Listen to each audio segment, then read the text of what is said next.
The lights of the studio gleamed brighter than the morning sun, spilling across the wide stage where laughter and nerves blended in equal measure. The cameras panned across smiling faces, the scoreboard blinked, and applause rolled through the air like waves on the shore.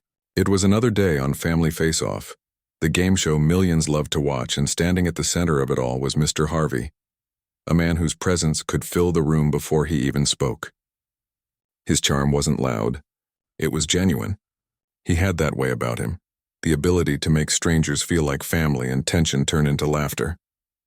The crowd adored him, the crew admired him, and the contestants trusted him.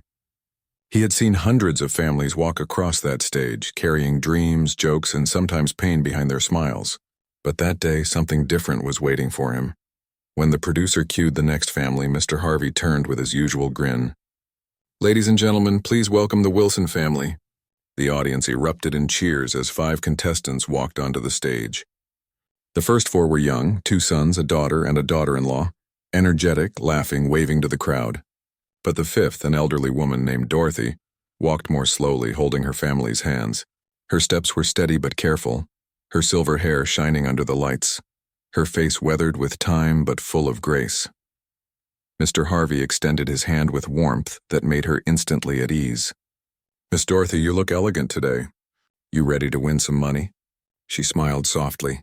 "I'm ready, Mr. Harvey. I've waited a long time to be here." Her voice trembled slightly, the kind of tremor that comes not from fear but from age and the weight of memories. The audience clapped and Mr. Harvey chuckled. "Well, the wait's over. Let's make it worth it." The game began with laughter and easy fun. Mr. Harvey moved between the families with his usual rhythm, tossing jokes that made people double over, pausing now and then to tease an answer or raise an eyebrow in that way only he could. Dorothy's family wasn't winning by much, but they were holding their own. She didn't talk often, but every time she did, her answers made the crowd cheer. She had a calmness, a kind of old-world wisdom that even the cameras couldn't ignore. During a short break between rounds, when the lights dimmed and the crew reset the stage, Mr. Harvey noticed Dorothy standing quietly. She wasn't looking at her family or the scoreboard. Her eyes were on the crowd, not in excitement but in reflection. She seemed distant, as though the noise around her belonged to another world entirely. Mr. Harvey had seen nerves, excitement, and stage fright before, but this was different. He walked over, lowering his voice so only she could hear. "You doing okay, Miss Dorothy?" She looked up and smiled faintly. "I am, thank you. It's just, being here brings back memories." Mr. Harvey tilted his head. "Good ones, I hope." Her eyes softened as if she could see through time. "Some good, some hard. You remind me of someone I once knew." Mr. Harvey chuckled lightly. "Well, I hope that's a compliment." She nodded, her eyes glistening. "It is. He was kind. He helped me when no one else would." Mr. Harvey smiled but said nothing more. He could feel there was something deeper there, something waiting for the right moment to come out. The cue light blinked back on. Time to play. The next few questions came and went. The families shouted answers, the crowd laughed, and Mr. Harvey kept the room alive. Then came the final question, the one that would decide who went to the money round. The board lit up with glowing words. "Name something you hold on to when life gets hard." The room fell into a hush. Dorothy was up next, her hand hovering over the buzzer. Mr. Harvey watched her closely. The steadiness in her posture, the way her eyes didn't waver. "You look ready, Miss Dorothy," he said gently. She smiled. "I've been ready for this my whole life." The question echoed and her hand hit the buzzer. "Faith," she said, her voice clear and sure. The board flashed number 1 answer. The crowd erupted into cheers, clapping and shouting. Her family rushed to hug her and Mr. Harvey laughed, clapping along. "Well, look at that! Miss Dorothy with the wisdom of the ages." The laughter filled the studio, but when the camera zoomed in on her face, there were tears streaming down her cheeks. The kind of tears that don't come from winning, but from remembering.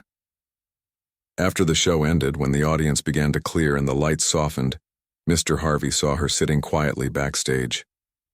The rest of her family was celebrating near the exit, but Dorothy sat alone, her hands folded in her lap, her gaze fixed on the floor. Mr. Harvey walked over and crouched beside her. "You okay, Miss Dorothy?" he asked softly. She nodded, dabbing at her eyes with a tissue. "I'm all right, Mr. Harvey. It's just, today stirred something in me." something I thought I'd buried long ago. Mr. Harvey sat down beside her, ignoring the fact that cameras and crew were still moving around them. "You don't have to talk about it," he said. "But if you want to, I'm here." She looked at him then, really looked, and he saw both pain and peace behind those tired eyes. "No," she said quietly. "I want to tell it. People should remember what kindness means even in the darkest times." Mr. Harvey nodded. "Take your time, Miss Dorothy." And she began to speak. Her voice trembled at first, but as she went on, the strength behind her words took over the room. "I was 19, she began. The world was ending.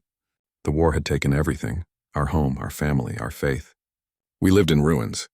Every night we prayed for silence for a morning that didn't come with the sound of bombs.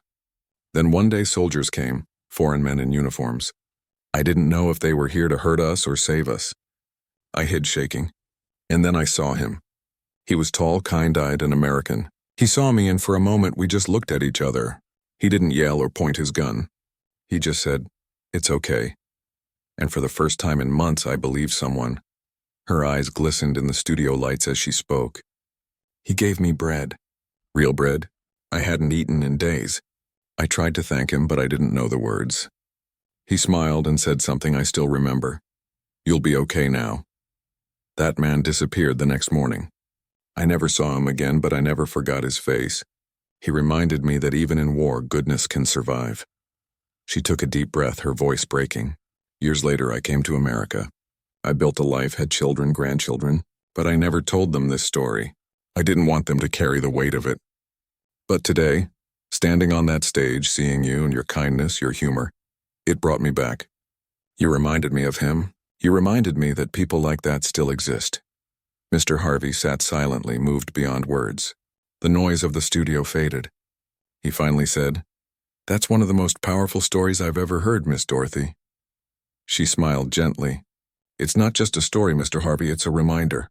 The world can fall apart, but as long as we carry kindness, we can rebuild anything." He reached out and held her hand. "You just preached a better sermon than I've ever heard in church," he said, smiling softly. She laughed through her tears, and the two sat in silence for a while. The cameras weren't rolling. The audience wasn't watching, but it was the realest moment that studio had ever seen. The next week, the show aired. The editors decided to include a part of Dorothy's story at the end. Her words about kindness, about humanity surviving even through destruction. The clip went viral.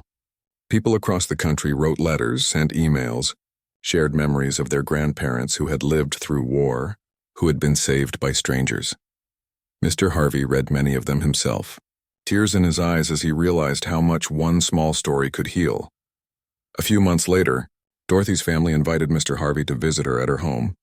She wasn't well. Time had caught up with her, but her spirit was still strong. When he arrived, she was sitting by the window, a blanket over her knees, watching the sunset. She smiled when she saw him. "You kept your promise," she said. "You came." He laughed softly. "Of course I did. You're family now." They sat for hours talking about life, laughter, and faith. Before he left, she took his hand again. "If I don't see you again,